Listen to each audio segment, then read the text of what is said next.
అసెంబ్లీలో హరీష్ రావు సారు నిప్పులు చెరుక్కుంటా కాంగ్రెస్ పార్టీని గట్లనే రేవంత్ రెడ్డి సార్ మీద మస్తుగా మాట్లాడుతున్నాడు.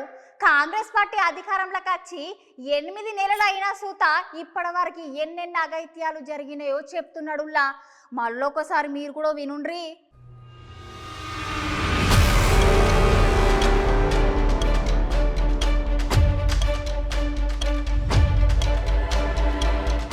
కాంగ్రెస్ పార్టీ అధికారంలోకి వచ్చిన 8 నెలల్లో మస్తు ఘోరాలు జరిగినాయని హరీష్ రావు సార్ అసెంబ్లీలో కాంగ్రెస్ పార్టీ ప్రభుత్వం మీద గట్లనే రేవంత్ రెడ్డి సార్ మీద మొత్తుకుంటున్నాడు. అసలు ఈ తెలంగాణలో ల్యాండ్ ఆర్డర్ లేకుండా పోతున్నది. ముఖ్యమంత్రికి రేవంత్ రెడ్డి ఉండి, హోంశాఖ మంత్రికి రేవంత్ రెడ్డి ఉండి అమాయకమైన జనాలను మోసం చేస్తున్నారు. ఈ కాంగ్రెస్ పార్టీ హయాంలో మర్డర్లు, మానభంగాలు, ఆడవాళ్ళకు రక్షణ లేకుండా పోతుంది. విద్యార్థులకు ఉద్యోగాలు లేకుండా పోతున్నాయి. ఇట్లా చెప్పుకుంటూ పోతే ఎన్నెన్నో అఘాయిత్యాలు జరుగుతున్నాయి. ఈ సమాజంలో ఈ రేవంత్ రెడ్డి పరిపాలనలో విద్యార్థులు ఉద్యోగాల కోసం ధర్నాలు చేస్తుంటే నరి రోడ్డు మీద వాళ్ళ మీద లాఠీ చార్జ్ చేపించిన ప్రభుత్వం మీది. గట్లాంటి ప్రభుత్వంలో అసలు ప్రజాస్వామ్యం ఏమన్నా బ్రతికున్నదా అని అసెంబ్లీ సాక్షిగా కాంగ్రెస్ పార్టీని నిలదీస్తున్నాడు హరీష్ రావు సారు. అధ్యక్ష, నడి రోడ్డు మీద నిరుద్యోగులపై లాఠీలు జులిపించడమే మీరు చెప్పిన పూర్తి స్థాయి ప్రజాస్వామ్యమా?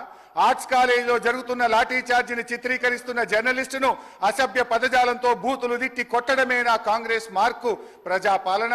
అంగన్వాడీలను, ఆశా వర్కర్లను తమ డిమాండ్ల సాధన కోసం రోడ్డెక్కితే అణచివేత, ప్రతిపక్ష కార్యకర్తలపై ప్రతీకార దాడులు.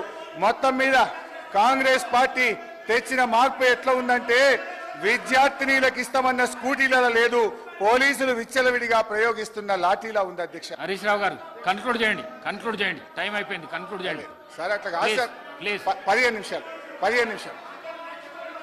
అధ్యక్ష, ఈ ప్రభుత్వంలో లా అండ్ ఆర్డర్ ఎంత ఘోరంగా దెబ్బతిన్నదో, ఎందుకంటే హోంమంత్రిగా కూడా ముఖ్యమంత్రి గారే ఉన్నారు, మరి ఇవాళ ఆర్థిక మంత్రి గారు కూడా సమాధానంలో చెప్పాలి.